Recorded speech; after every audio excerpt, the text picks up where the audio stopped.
انسان چار وجوہات کی بنا پر غریب رہتا ہے یا غریب ہوتا ہے۔ اس کا پہلی وجہ اپنے حقوق سے ناآشنائی ہے، کیونکہ انسان اسی وقت تک خاموش رہتا ہے جب تک کہ وہ اپنے حقوق سے آشنا نہیں ہو جاتا۔ یہ انسانی فطرت ہے کہ جب انسان اپنے حقوق سے آشنا ہو جاتا ہے تو وہ پھر کبھی بھی خاموش نہیں رہتا۔ یہی وجہ ہے کہ اگر آپ یورپین معاشرے کو دیکھیں تو وہاں پر تعلیم کی ریشو 100% ہے، کیونکہ وہ لوگ اپنے بچوں کو سکولنگ کے دوران نہ صرف علم و ہنر سکھاتے ہیں بلکہ اس کے ساتھ ساتھ تاریخ کا مطالعہ بھی لازمی کرواتے ہیں۔ وہ اپنے بچوں کو Persian empire, Roman empire, Mesopotamia, European empire اور ساتھ میں ایجپشن امپائر اور یورپ کے اندر جو جنگیں ہوئی، جو تبدیلیاں آئیں، جو رینیسنس کا دور چلا، جو مذہبی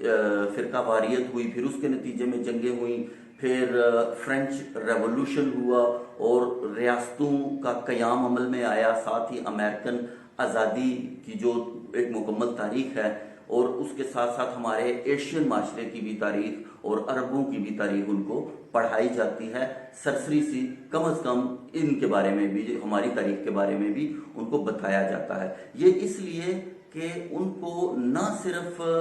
اپنے بارے میں آگاہی حاصل ہو بلکہ دوسرے لوگوں کے بارے میں بھی آگاہی حاصل ہو، کیونکہ جب آپ مکمل طور پر آگاہ ہوں گے تو کوئی آپ کو ایکسپلوئٹ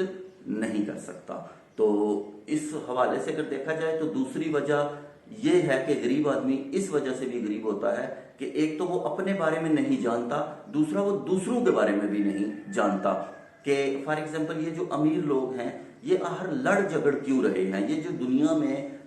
جنگیں ہیں، فرقہ واریت ہے، انتشار ہے، آخر اس کے پیچھے وجہ کیا ہے؟ تو اس کی وجہ یہ ہے کہ یہ جو دنیا ہے یہ مکمل طور پر دولت ہے۔ دولت یہ نہیں ہے جو ہم یہ پیسوں کی لین دین کرتے ہیں یا جو یہ نوٹ وغیرہ ہیں، یہ تو ایک میڈیم ہے ایک دوسرے سے ایکسچینج کرنے کا سروسز کو، کیونکہ ہر آدمی ایک قابلیت لے کر پیدا ہوتا ہے اور اس کے ایکسچینج کے لیے انہوں نے اس چیز کو، اس میتھڈ کو، اس سسٹم کو اپنایا ہے۔ مگر یہ جو جنگ ہے یہ ساری اس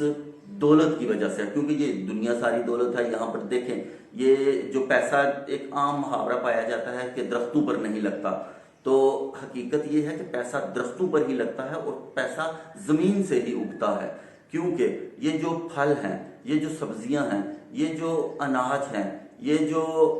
معدنیات ہیں، یہ سب کچھ یہ زمین سے ہی تو پیدا ہوتا ہے، اسی کو تو دولت کہتے ہیں۔ اور اس کے ساتھ ساتھ کچھ انسان نے بھی ترقی کی جو علم حاصل کیا، جسے ہم کہتے ہیں کہ اصل دولت علم ہے۔ تو یہی بات ہے کہ اصل دولت یہ جو اس دنیا سے ہم حاصل کرتے ہیں، جو قدرت نے پیدا کی ہے، وہ اصل دولت ہے، اور دوسرا علم اصل دولت ہے۔ باقی یہ جو نوٹ وغیرہ ہیں، جو کرنسی ہے، یہ تو ایکسچینج کا ایک طریقہ ہے۔ تو دوسری وجہ یہ ہے کہ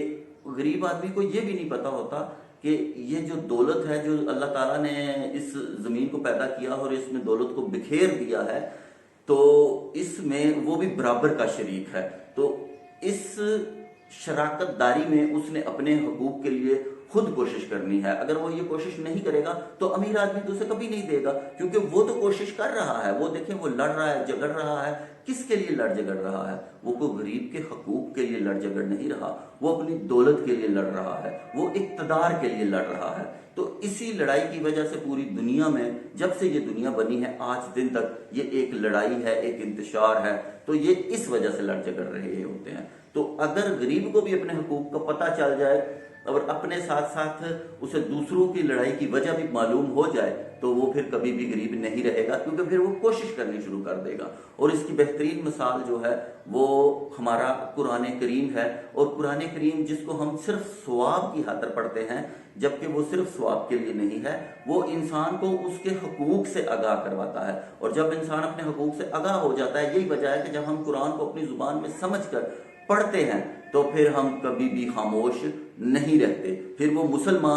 مسلمان نہیں رہتا بلکہ وہ مومن بن جاتا ہے۔ اور مومن اسی لیے مضبوط ہوتا ہے کہ وہ اپنے حقوق سے آگاہ ہوتا ہے، اسی لیے وہ کسی کے سامنے، کسی ظالم کے سامنے سرنڈر نہیں کرتا اور ظالم کے سامنے کھڑا ہو جاتا ہے اور اپنے اور اپنی عوام کی خاطر کوشش کرتا ہے۔ تو یہ ہے غریب ہونے کی دوسری وجہ۔